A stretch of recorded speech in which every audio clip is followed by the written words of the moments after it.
introduce a man who has done incredible work in his career, has been nominated and has won VES awards several times for Gravity, and he's a 3-time VES award winner. Let's hear it for Max Solomon.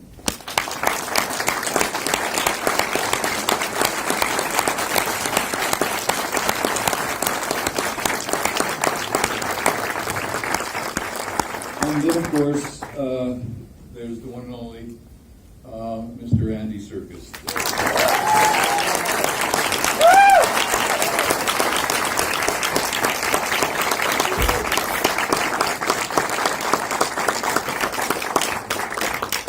So I want to welcome you gentlemen. It's a really an honor. I mean, Andy, we've all known you since, well, first of all, I want to say Andy, a little bit about him if you don't know him. He's been involved with over 96 feature or film projects that he's directed, and he's done characters, directed mocap, and been everybody from Gollum to King Kong, and you all know Caesar from the films that he's done. So that's a lot of characters and a lot of time you put into developing your craft. And there's nobody in the world that's more knowledgeable about motion capture, facial motion capture, and creating a personality inside a living creature. So, Andy, in this film, you have done an extraordinary job of introducing us to these characters. And my first question to you is, in the mocap that I've seen you do and some others, the personality of the actor, trying to get that through the character. Did you do facial mocap of these actors, and how much did that play into the animation of their characters? Yeah, just to mention a little bit about the approach to the movie, we wanted to make this story very much go back to the source material of the book, and just to start the process, we wanted to design the animals in a particular way, because it's all about the emotional journey of Mowgli. I mean, in many ways, in various other versions of the Jungle Book, Mowgli is sort of almost forgotten. He's the thread, he's the glue that holds everything together, and yet he's a character that's not totally explored. And what we wanted to do with this version was to make this a Mowgli-centric story and a very emotional journey towards self-discovery. And because of that, and also locate it culturally specifically in India and historically ground it so that it felt a very real world. It wasn't a fantasy world. And to do that, we wanted to make the animals feel as emotionally truthful and engaging as possible, because, as you will have seen in the movie, a lot of the film is carried in close-up. We of course see vistas of the jungle, we see the world, but crucially this was for me, it was Dickens in the jungle. It was shooting a drama with animals who happened to be actors, who had to be actors. And so we started off looking at the original illustrations of Rudyard Kipling's books, the Detmold brothers, who actually did the most extraordinary and saw the world from a point of view before photography. So the actual designs were almost imaginations of what creatures were, as much as when they were actually observed and sketched. So they were literally our ground level models of what these animals might be. And then it was really the question of, and Max and I and all of the people who worked on this struggled with for a while to get it right, was making talking animals believable. If you take a photoreal tiger, if you take the real physiognomy of a tiger, if you take a real bear's face, the muzzle, and you try and inflict human speech, you will never ever satisfactorily, I didn't believe, and we didn't believe those animals. The sound was coming from inside, it was coming from their gut, it was coming through their mouths, it was coming through their physiognomy, through muzzles, etc. So we went on a journey to really performance captured with all our cast the entire film in the first 3 weeks of the movie. But alongside that, we were designing the faces, and we morphed. For instance, we had an image of Christian Bale, we'd have an image of a panther, and we then did a series of drawings and sketches which morphed Christian's face slowly in towards panther. And then at a certain point, there was a sweet spot where you can absolutely see both the expressions and facial muscles of the actor very recognisably to a degree, and the animal at the same time. And that was a real process that and journey we went on to try and as I say, make it as emotionally engaging as possible. So yes, we performance captured the entire piece. The process was, as I say, the first 3 weeks shooting the entire film on the proxy sets, which would match eye lines, etc. We then had live action sets at Leavesden Studios, which were filled with beautifully created jungle foliage and rivers and waterfalls, etc., etc. And then we shot on location in South Africa for The Village, the third act of the movie. And we had a second team of performance capture actors, sometimes two actors playing stuck together by a spine, a flexible spine, playing each wolf character, so that Mowgli could interact fully with them and always had the eyes of an actor to look into. Wonderful. So that ability to, take the essence of Ishmael or any one of your actors and build that into that character, which many of the projects you've done that. They've done that with you. So Max, the design of a face for an animal to be able to shape its mouth, A, E, I, O, and U, which they aren't designed to do. That, and then also taking a human being and put them in a quadruped rather than an anthropomorphic character, so moving around on all fours. Did those actors get down on all fours, and what were some of the nuances that you had to do with the faces? They certainly did, and we've got some very amusing footage of all the actors in uncompromising positions. But I don't think we used their movement literally. I think, we talk about performance capture, you talk about, you mentioned earlier facial capture, and it makes it sound like a very sort of automated technical process, but it really isn't. It's really very laborious and difficult and slow and painful, because it's very subjective. You were talking earlier about trying to find that sweet spot in the creature, making it talk and emote like a human. For example, animals don't really have eyebrows that move and express, and you want to suggest that in the creature. And we looked at all of our actors and tried to take the sort of key characteristics of their faces and subtly suggest that in the creatures, and then look at how they would express, sort of like Peter Mullen's brows and Christian Bale's brows. But if you push it too far, it starts to look really weird. So you'd sort of go too far and put it back. There's not just the process of designing the creature, there's also the process of designing all the emotional states and shapes. So for example, all the shapes I'm putting with my mouth now, each one of those has to be modelled. There's like hundreds of sculpts of each of the characters and that all has to be designed and analysed and approved, in the build process before you start animating. There's a team of modelers and riggers.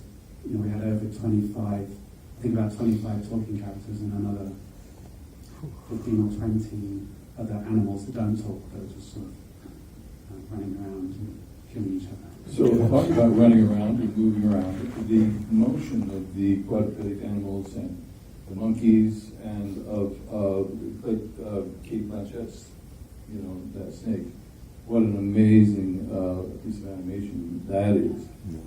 Just to pre-visualize and to come up with that choreography and how that was done. First of all, Andy, how much pre-viz did you do? And then just talk a little bit about how you designed the motion of the characters. So there were sequences, there were set pieces that obviously were previous, particularly the running, because we needed to know, obviously we were moving at pace, we only had Mowgli for 5 hours a day. We had to be able to get through it. So we always so we previous set pieces, and then the end sequence, of course, the big fight. You have to do that in order to get through it. But I was very keen to actually use the camera to shoot in a very real way and make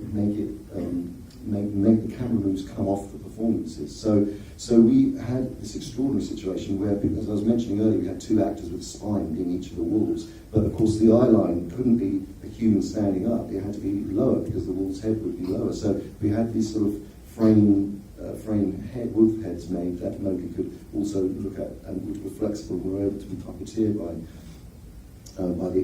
the front actor.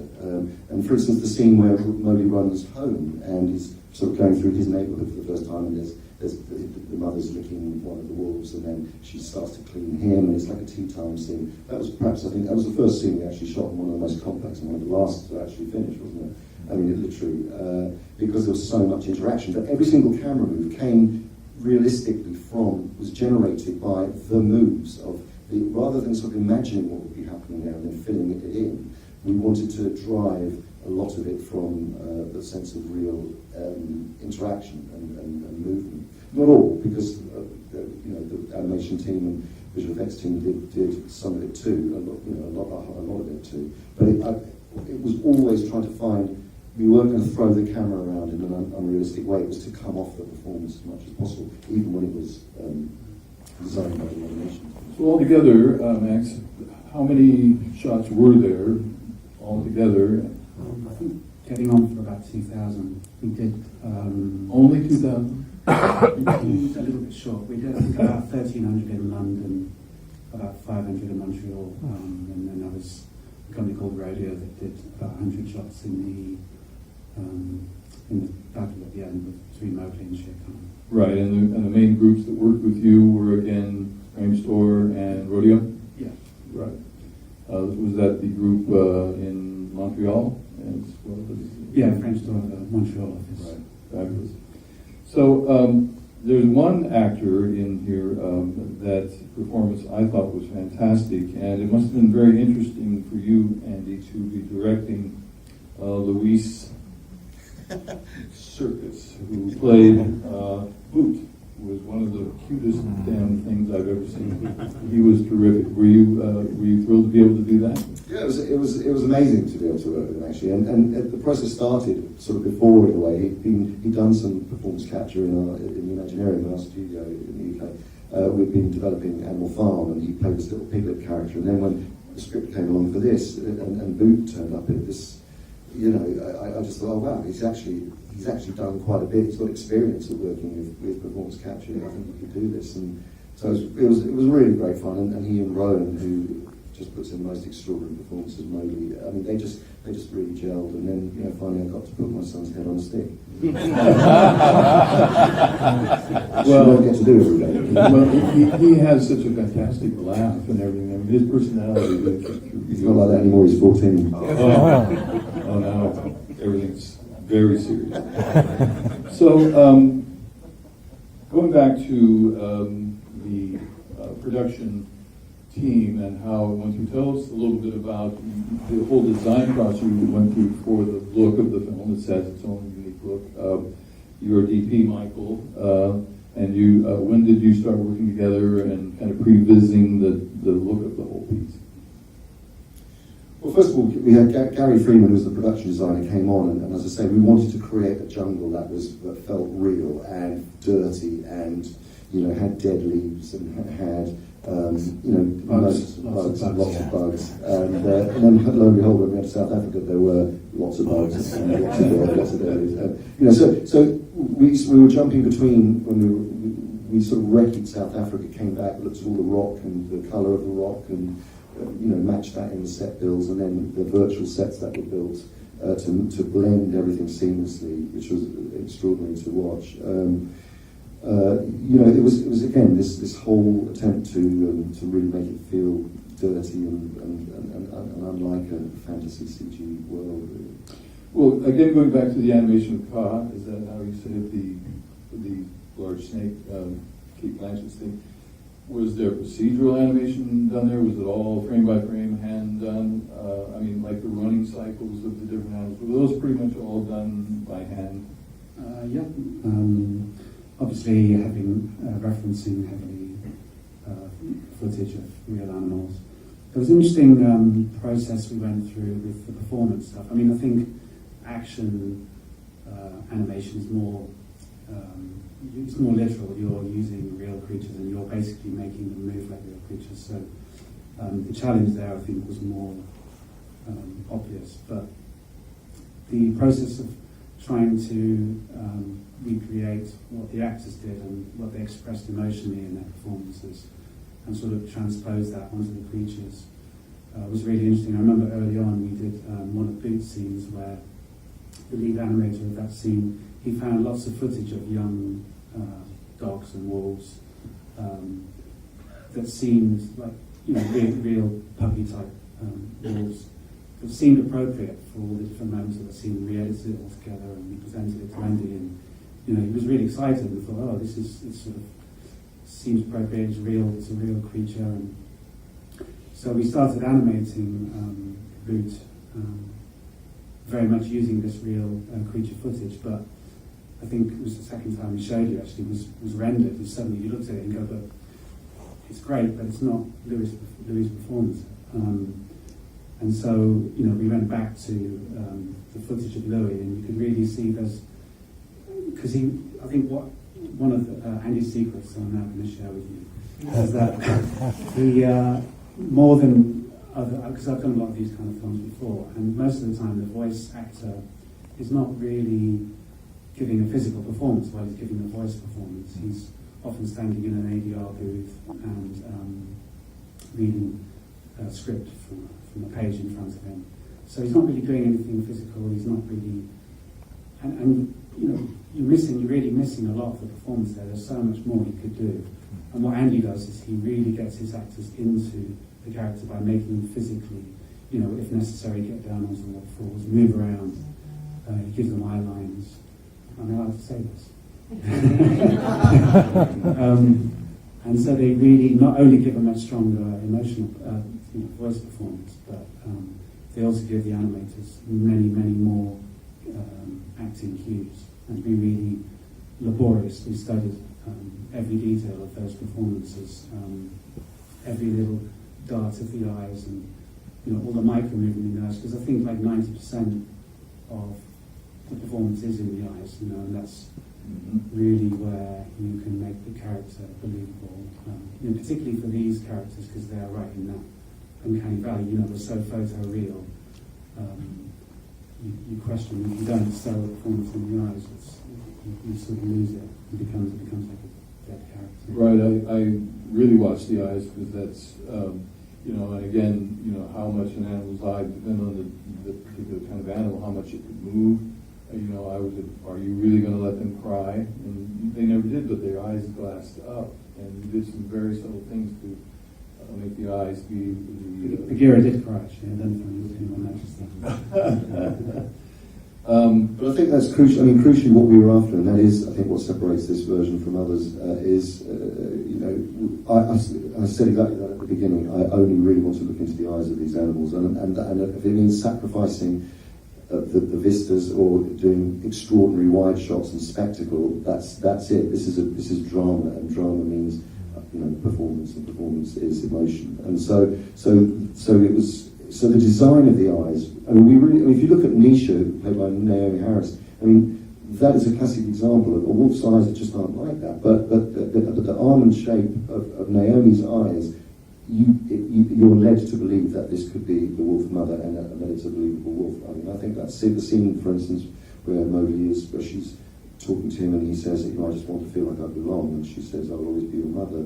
That scene was one of the first scenes, I think, that we really felt emotionally. Actually, the Bagheera scene at the cage was another one, which early on we realised that we were able to really tap into the performances in a major way. Yes. By looking into their... Yes, that scene in the cage was fantastic, and the one you just mentioned when she lays her head on his head and sword. I thought you did a phenomenal job of getting just the emotion out of all this. I just want to go back to the snake sequence one more time, because the complexity of the choreography up there, trying to keep track of moving him around with whatever you're using for him to be carried and moved as she moves him around. That was a really complex sequence. Whose idea was it to come up with the imagery in Boston? He's the director. It's in the book. It comes from the book. Mowgli is entranced. All the animals are terrified of Kaa, not because of she says trust in me, but or has big eyes that kind of go, none of that. It's actually because of the way that the scales cross each other as the body crosses over the scales, the movement, the parallax of the scale. I can't talk and do this at the same time. The parallax of the scales crossing over the body against each other kind of creates a sort of cinematic. That was the idea. In the book it's described as that, and so we really wanted to try and pull that out. I mean, I'll just jump in. That scene was an example of choreography of camera with, I actually shot that scene, a lot of it on my iPhone to get one of the big moves in that, taking it off the performance capture actor who was standing in for Kate with Rowan in the room, just as that was one very, very long shot, which, and it's things like that, which, and then of course there were, later on, then when it starts to become much more hypnotic, then the visual effects team took over. But it is, as much as possible, we try to drive the camera from performance. So a question I have for each one of you, I'll start with you, Max. What is something going into this project you thought that would be easy that ended up being really hard? Everything. I really, it's the first time I've done a full movie and had to design so many creatures. I think that process was very long and difficult. Particularly, as I mentioned earlier, trying to find the sweet spot of how much of the, characteristics of the actors we put into the creatures. It's because that was difficult. Max was literally on the project, one of the few people on the project from day one to day 3,220,000. In fact, we should maybe just mention the process. You mentioned earlier about all the different stages. But we also did, even before the film's greenlit, we did a short little, 2-minute test. It was a scene between Bagheera. And what was interesting about that was we started out literally doing motion capture and trying to use a voice performance that Chris Benedict Cumberbatch had given,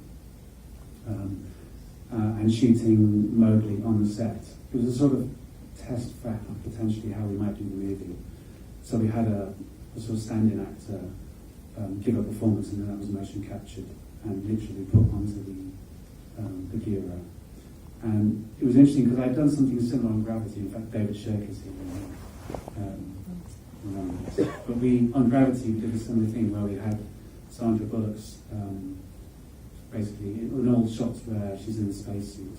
Her head obviously is her head, and that's Sandra Bullock. But the rest of it is computer generated and animated.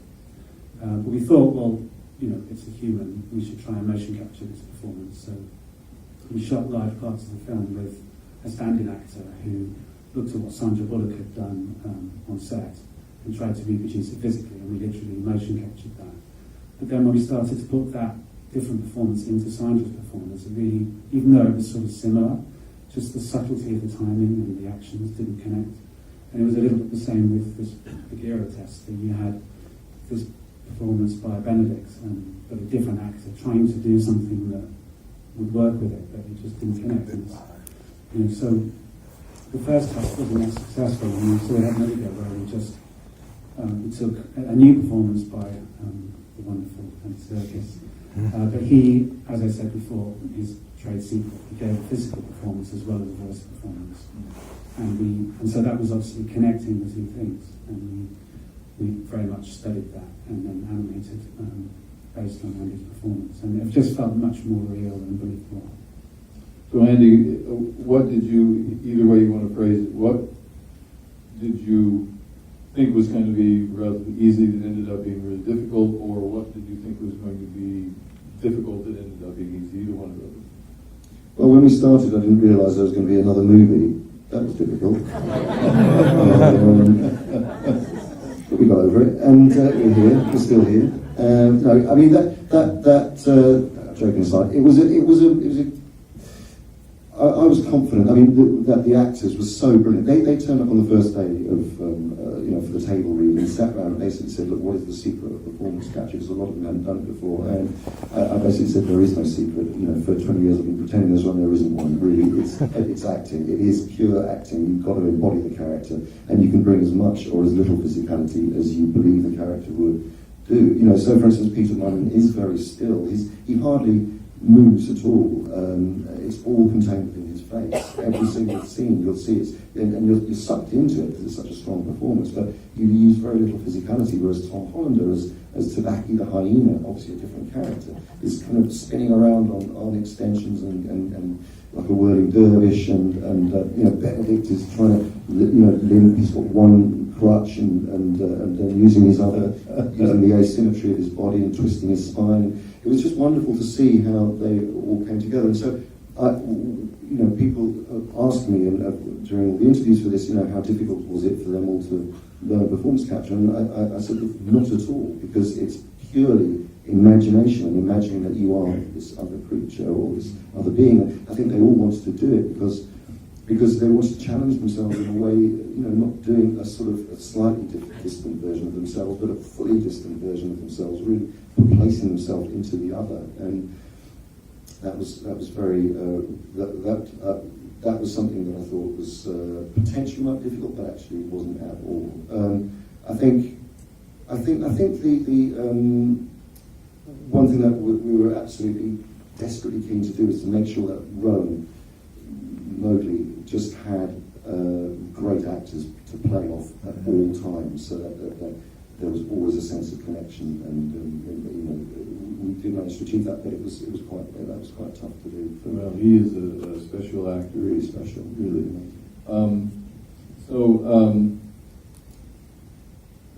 Just a couple other quick questions before we go to some audience questions here. The film is in 3D. It obviously holds up fabulously in 2D. Did you think much about the choreography, edge violation, that kind of stuff in what you were shooting, or did you just say, let's just make this a great story, and then you probably added the birds and the particulates in the air and some of those things to help with 3D, but was it primarily all conversion for the 3D? So you didn't have to shoot any 3D stuff on location? No. I mean, conversion is so good these days. And I mean, you know, I've shot when we were doing The Hobbit. I remember shooting, you know, 3D native, and then the second Apes movie was shot 3D native, and it's so difficult and impractical changing lenses. You know, it takes 20 minutes. It's unnecessary now. You've got more options really in the conversion. Right. So I want to open it up here for some questions from the audience. Here, sir. We're going to bring you a mic, and she's coming down the aisle here right now. Again, we have people in London and Montreal that want to hear this. So your question, sir. I think it's for the production, by the way. Unbelievable. How many people total did it take to produce this? In total? I mean, it's a very long credit sequence. Couldn't put an actual number to it, but it must be in the thousands. I mean, yeah. I mean, a lot. The total production, when you were both on it for roughly, 4 years? Something like that? Yeah. Right. That's so long. Oh, that's I mean, you have directed a few other things before, but this was, you know, huge in scale compared to, was that daunting, the scale of this thing? Well, no, I mean, it wasn't actually. In all honesty, it wasn't daunting because I'd had the experience of working, luckily, with you know, Peter Jackson gave me this incredible opportunity to direct a second unit on The Hobbit, and he specifically enabled me to do that because he knew that I wanted to work in this world, and he said, you know, you will iron out all your kinks, you know, doing this shooting on the second unit, which was true. That was a big 200 days worth of shooting challenge. It's quite funny that when the Disney one came out, Warner Brothers were a bit confused about what to do. So Andy we were supposed to finish the film, and Andy had produced and wanted to direct his next movie. So we shut down production. Andy went away, shot his other movie, and it actually came out before we'd even finished Jungle Run. All right, let's another question here. You, sir, right there. Get the mic. Thanks, sir. Great job. Is it possible maybe both gentlemen can share a little bit more on the iterative process, because from rehearsal to performance capture to all the stages of facial, and while still changing the design of the characters and the creatures, it's easy to change, of course, later and not. What was the iterative process like? Right? Well, the process, I'll talk about it from a kind of performance point of view, and then Max can talk about it from an animation point of view. As the years were going by and we were honing the story down, we were able to bring actors back in to do, traditionally, of course, you bring, for additional dialogue, you bring actors back in, they do ADR, they stand at a podium. But they were a full sort of facial capture shoot every time they came back. And we often brought 2 or 3 actors back together at the same time, or had standing actors to work with them. Because the worst thing in the world is coming back for the actors a year and a half later on and being isolated and suddenly not having other people to work with. So we shot witness cameras and tried to align those witness cameras to angles that would be relative to how we were going to implement the capture, the new facial capture in the movie. So that was the iterative process in terms of drama and story. And then once, to go back to the beginning, the capture would happen, and then we shot all the plates. We would often do a clean pass, and then we'd go to editorial, then go to visual effects. There was back and forth between editorial and visual effects, and the animation process would start. I was going to say, actually, I think another really important thing Andy does is, we were talking earlier about the witness cameras when they're filming the actors, but having one particular camera, which really, in Andy's mind, is the camera that approximates to the shot camera, and that was always like the go-to camera when you're studying the performance, and that's one thing I've really learned on this show, is that actors really play to a particular camera. And how important the angle of the head, just literally a few degrees, changing that angle of the head really changes how you emotionally engage with the performance. You can disregard the expression, but just like how you move the head is so important. And that eye line as well, you can believe that eye line or not. Another question, please. Miss, right here. Yes. Hi. Fantastic. You had mentioned before that Benedict and others had like crutches and things to work with. I'm just curious, what on earth did Cate Blanchett do to become a snake? I mean, was there any, in the immenseness of the room, how did she fill that space? And where did you find Berlin?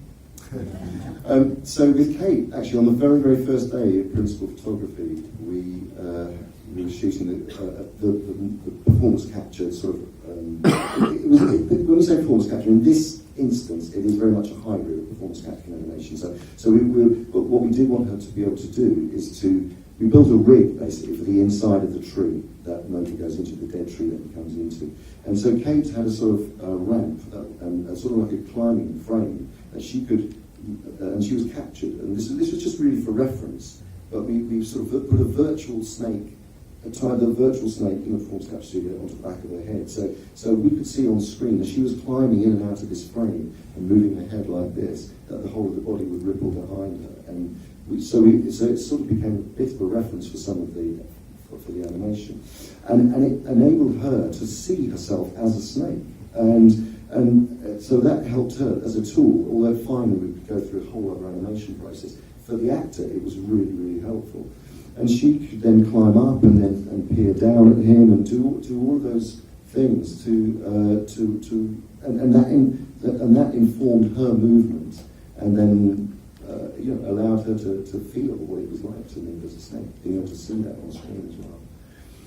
I think just to compliment Andy again, I think what he did very successfully is embrace all the different tools to achieve for each different type of shot, different type of action. There's different ways of doing it. He was talking about, you're asking specifically about Kate's performance, but this is probably true of all the characters and actors. But sometimes she was doing stuff that we referenced, a particular angle of the head, but there was also, when we shot Rowan, there was another actress who was performing the character, moving around physically around him, and then other moments where she perhaps, where the eye line was too high, we had like a polystyrene car-sized head, and that was being puppeteered around Rowan, so you could sort of move it around more physically.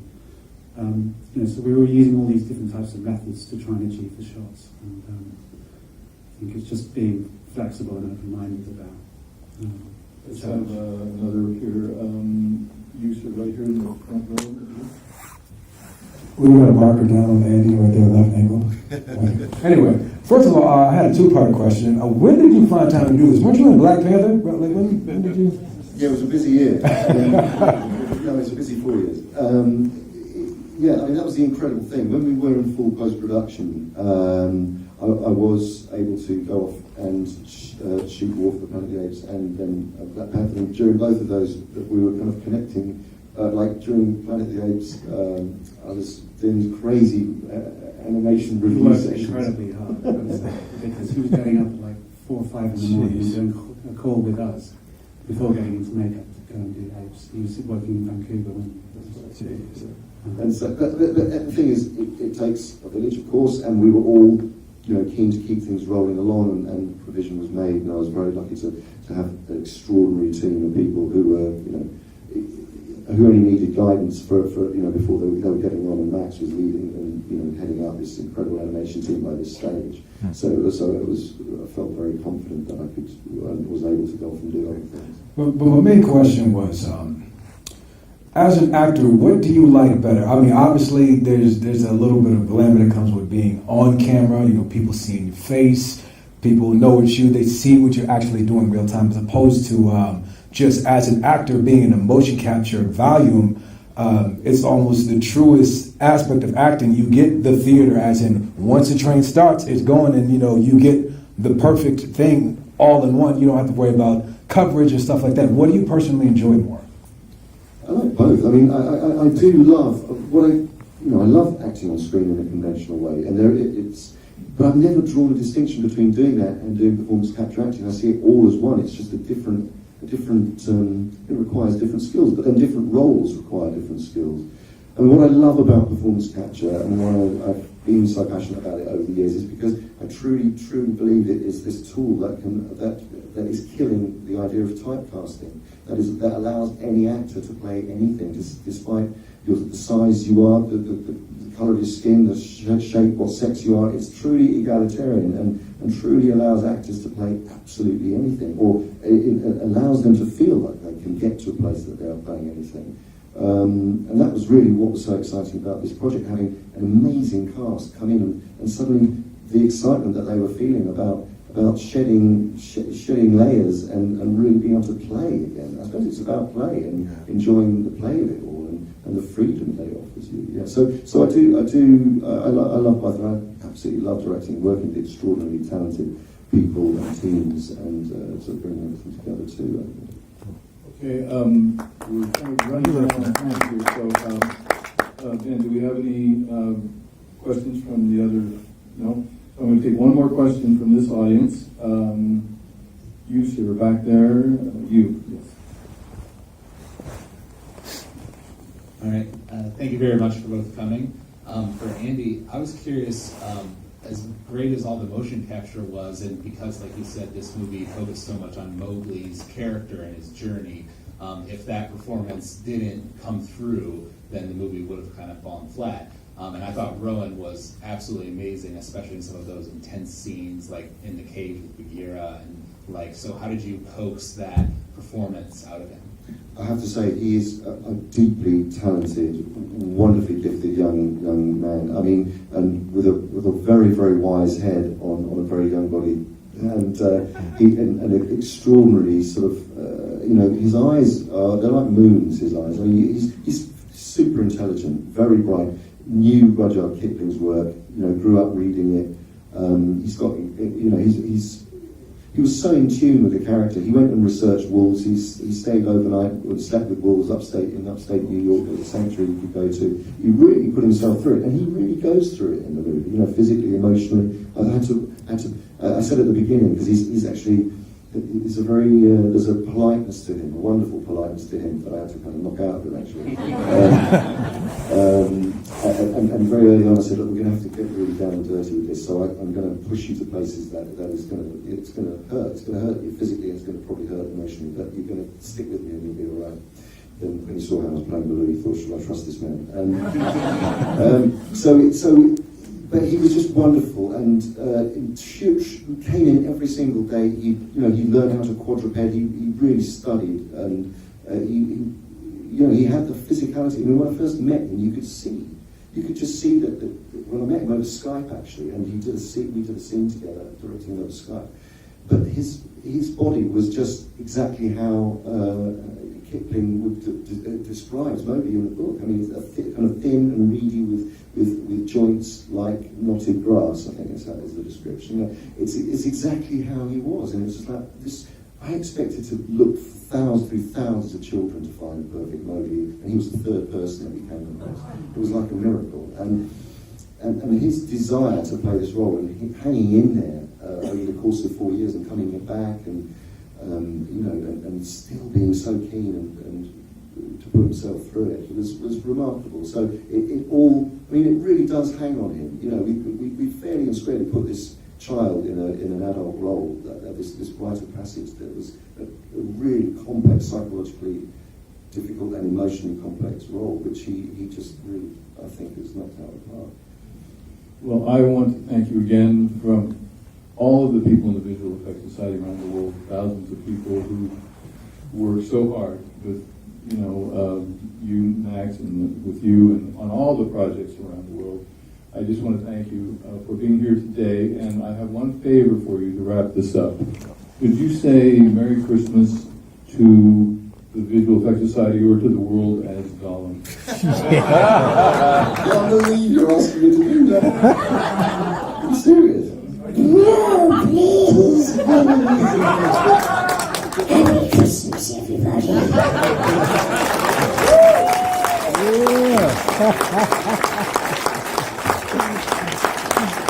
Very good.